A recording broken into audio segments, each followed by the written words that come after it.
क्यों है? बैठिए ना। भाभी सा, भाई सा का रंग निकालिए ना, उन्हें नहलाइए।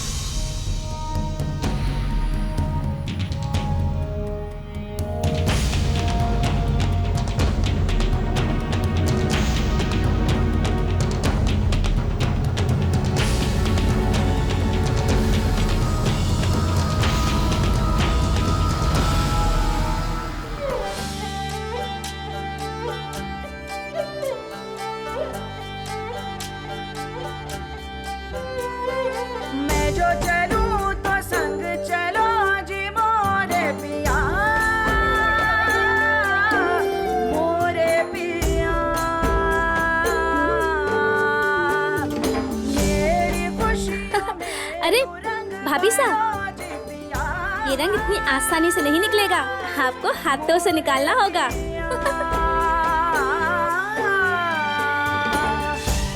तुमने जो देखे सपने सुहाने, उन सपनों को अपना बनाने। अरे भाभी सा, पीठ पे भी तो मलिए, देखिए ना कितना सारा रंग लगा है। मुस्कान पिया हारो मारो मिलन ऐसा लागे रे साथी जैसो दिया और बाती, दिया और बाती हम।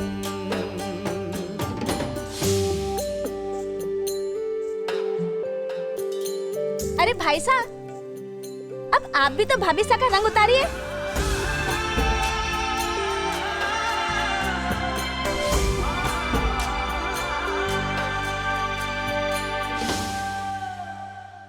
तुम जो संग हो लागे है मुझको सारा जहां, अपना मुझे मिलके चलेंगे है ये कसम जो साथ तेरा मुझको मिले।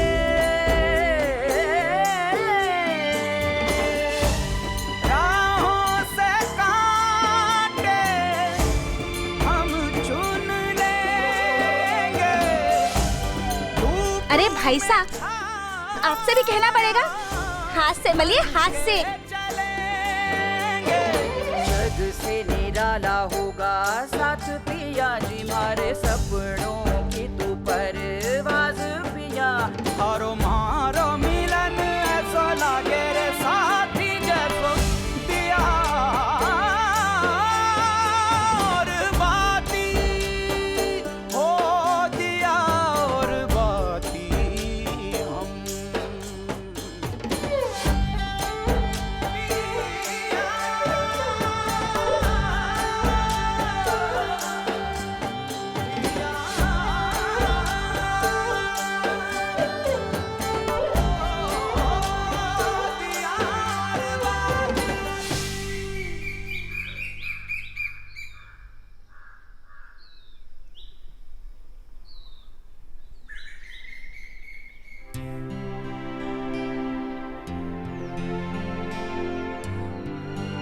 भाभी सा, ये पायल कैसी लग रही है? बहुत प्यारी है। उन्होंने दी थी पहली रात पर। पता है, मुझे बचपन से ही पायल बहुत पसंद है और हर दिवाली पर मासा से जिद कर कर मैं पायल ही लेती थी। लेकिन इस पायल की छन छन बहुत मीठी है। ऐसा लगता है कि जैसे सिर्फ मैंने ही पायल पहन रखी है, सिर्फ मैं ही सुहागन हूँ। सारी खुशियाँ भगवान ने मुझे ही दे दी हैं, और सिर्फ मुझे ही नहीं, उन्हें भी ऐसा लगता है। पहली रात का सपना तो सभी देखते हैं ना, चाहे वो लड़का हो या लड़की। अच्छा भाभी सा, भाई सा ने आपको क्या तोहफा दिया था सुहाग रात पर? लीजिए, कर लीजिए अपने मन की पूरी, बना लीजिए अपनी सुहाग रात। आपका हाथों में हाथ लेकर भाई सा ने क्या क्या वादे किए थे आपसे?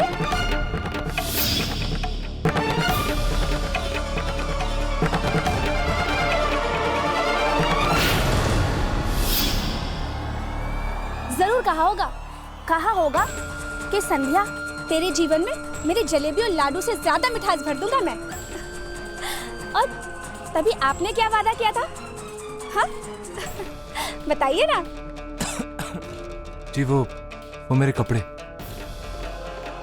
लो, मैंने यहाँ आपको बातों में लगाए रखा, बेचारे भाई साहब को यहाँ आना पड़ा। चलिए आप भाई साहब के कपड़े जल्दी से निकाल दीजिए और आज का दिन खास बना देना भाई साहब के लिए। मैं जब तक इनके कपड़े देकर आती हूँ।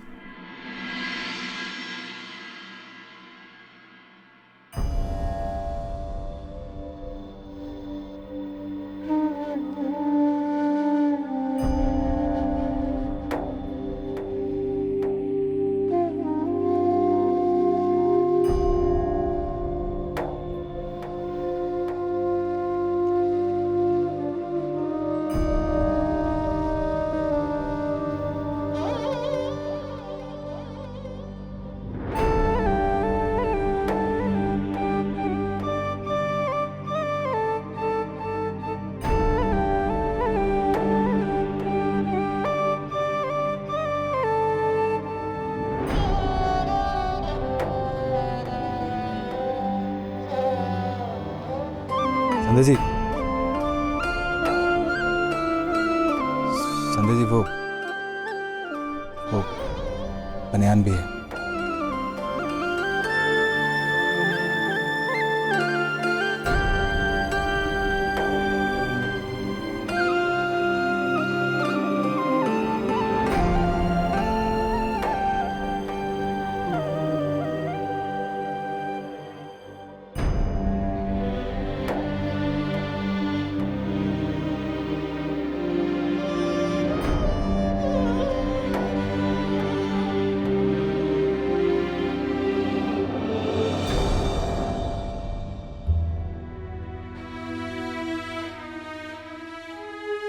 अरे साले साहब, आज इस हेलमेट का बोझ लेके क्यों घूम रहे हैं? आज होली है, कोई नहीं पकड़ेगा आपको। वैसे ये हेलमेट तो हमारी सुरक्षा के लिए है। हमें कोई रास्ते में पकड़े या ना पकड़े, हमें ये जरूर पहनना चाहिए। और रही बात आदत की, पहले पहले मुझे भी ऐसा लगता था कि क्या कद्दू सा पहन के घूम रहा हूँ, लेकिन बाद में यही मुकुट सा लगने लगा। इसलिए मैं आपसे भी यही कहूँगा कि आप अपने लिए भी और अपनी लुगाई के लिए इसे जरूर पहनिए। सही तो है, पहन लीजिए ना।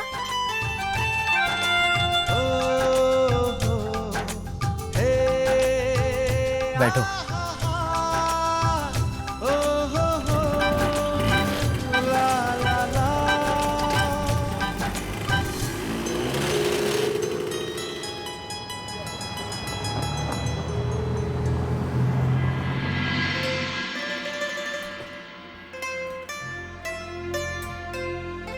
अरे कीर्ति बेटा, कमर सा कटे। जी वो अभी आ रहे हैं। अच्छा बैठ बेटा, आजा।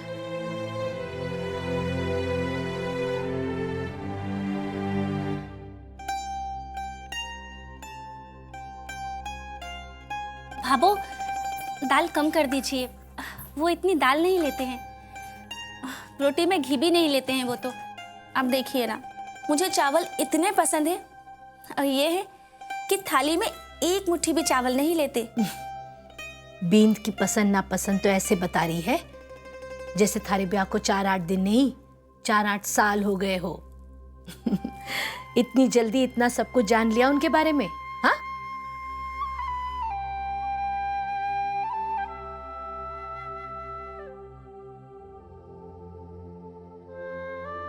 नहीं भाभो, चावल मत परोसना। क्यों? चावल नहीं खाएगी तू? वो भाभो, मुझे भी अब रोटियां ही भाने लगी हैं। चावल खाने का दिल ही नहीं करता।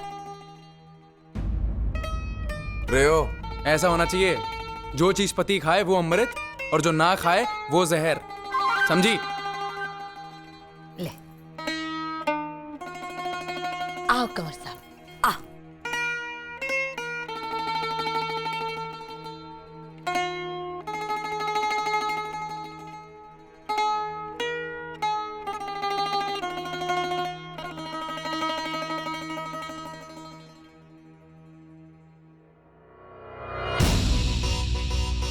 अरे बीननी, सूरज की थाली में फूलगोभी परोस रही है। सूरज ने तो फूलगोभी जरा भी पसंद ना है ना।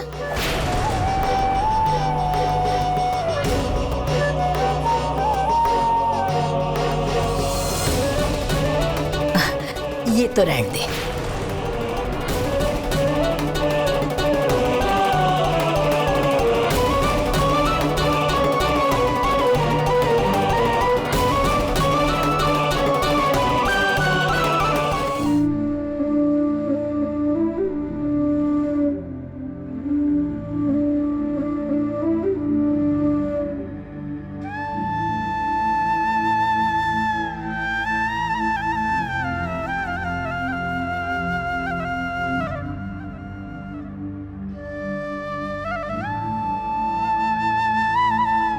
ईश्वर गृहस्थी में ढेर सारी खुशियां भरते, कोई तकलीफ ना होता नहीं। ला।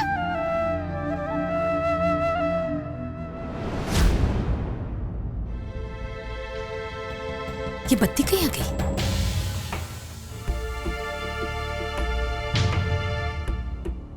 बाबू,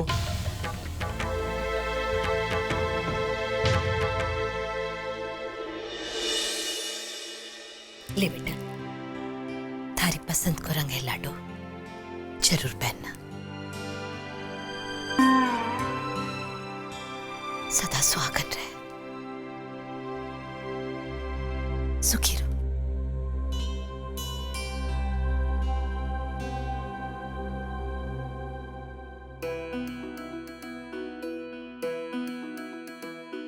चलते हैं।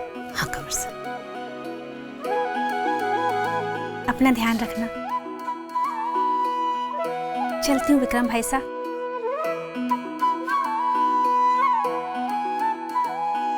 भाभी साहब, आपने जो कुछ भी मेरे लिए किया है वो मैं कभी नहीं भूलूंगी।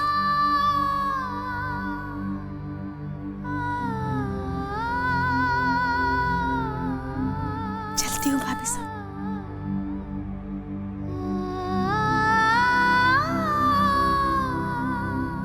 हूँ बाबू।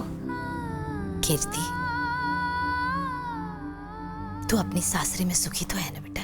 सच कहूँ बाबू, बहुत अच्छे भाग हैं मेरे। ये मेरा इतना ध्यान रखते हैं कि नए घर में जाकर भी अकेलापन महसूस नहीं होता। गृहस्थी का हर सुख दो ना एक दूजे को। मन में प्यार होना चाहिए एक दूजे के बीच में।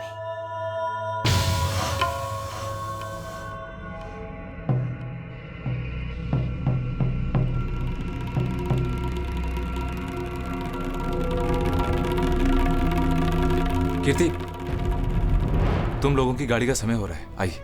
चल।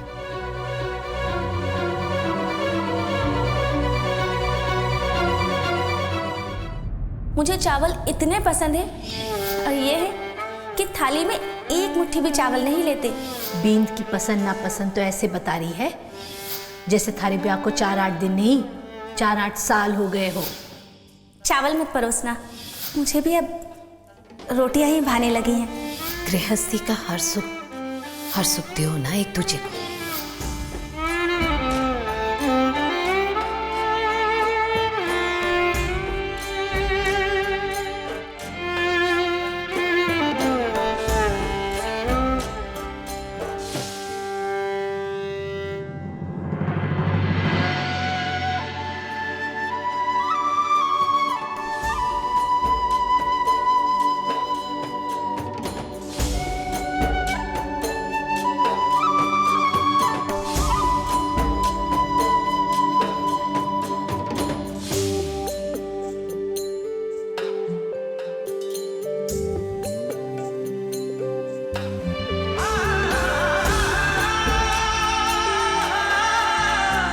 अगर ये सब सही है तो फिर ये क्या है? तू इस रिश्ते को मानती तो उसे पति का अधिकार देती, तूने तो उसे छूने तक ना दिया है। ये सच नहीं है बाबू। जी अगर ये सच ना है ना तो बोल, बोल थारे मन से कि तू हमारी छोरी से प्यार करती है। एक बार बोल कि करती है तुम्हारी छोरी से प्यार। बोल थारे मन से कि तू हमारी छोरी से प्यार करती है। एक बार बोल कि करती है तुम्हारी छोरी से प्यार।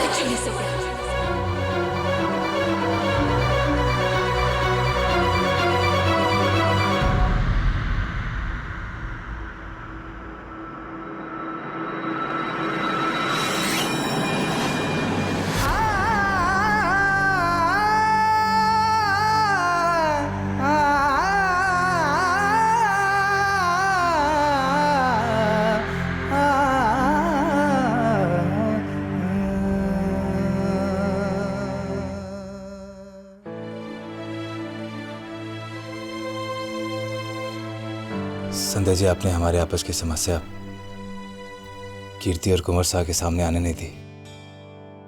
इसके लिए आपका बहुत बहुत शुक्रिया। घर की इज्जत ढकी रह गई, वरना बात उठती तो बहुत बुरा होता। मुझे शुक्रिया मत कहिए। मुझे ये सब करने में बहुत मुश्किल हुई है। बहुत मुश्किल था मेरे लिए ये सब, क्योंकि झूठ बोलना मुझसे नहीं होता। बहुत बड़ा बोझ रखा है मैंने अपने दिल पर, जैसे कोई पाप किया हो मैंने, और वो भी वो पाप जो मैंने किया ही नहीं। बार बार मुझे यही जताया जाता है कि मैं एक अच्छी पत्नी नहीं। अरे मानती हूं मैं कि मैंने अपना धर्म नहीं निभाया, आज तक आपको कोई खुशी नहीं दे पाई। मैं मानती हूं मैं कि शादी के बाद जैसा रिश्ता एक पति पत्नी के बीच होना चाहिए, वैसा रिश्ता हमारे बीच नहीं है। सब मानती हूं। और आज मैं ये भी कहती हूं कि पता नहीं मैं इस रिश्ते को कभी स्वीकार कर पाऊंगी भी या नहीं, क्योंकि जिस आदर्श पत्नी के आपने और भाभू ने सपने देखे वैसी मैं नहीं हूं, और शायद कभी बन भी ना पाऊं। ये दुनिया नहीं देखी है मैंने, मैं नहीं हूं ऐसी। नहीं हो पा रहा है मुझसे, नहीं हो पा रहा। दूसरों के सामने तो झूठ ओढ़ लिया है मैंने, पर कम से कम आपके सामने मैं ये नहीं कर सकती, नहीं कर सकती। इसलिए मैं ये नहीं चाहती कि आप ये उम्मीद रखें कि आने वाले समय में हम दूसरे पति पत्नियों की तरह साथ रहने लगेंगे, क्योंकि अगर ऐसा नहीं हुआ ना तो आपको बहुत तकलीफ होगी, जो कि मैं नहीं चाहती। मैं आपको सुख नहीं दे सकती तो कम से कम दुख तो ना दूं। जो बात मेरे मन में ही नहीं, वो मेरे व्यवहार में कैसे आएगी? इसलिए कोई उम्मीद मत रखिए मुझसे। मैं अपने तन मन से समर्पित नहीं हो पाऊंगी।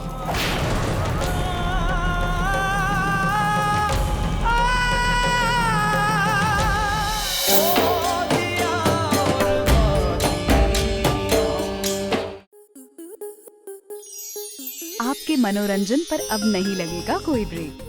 स्टार प्लस के बेहतरीन शोज देखने के लिए लाइक, शेयर और सब्सक्राइब करें स्टार प्लस यूट्यूब पेज को।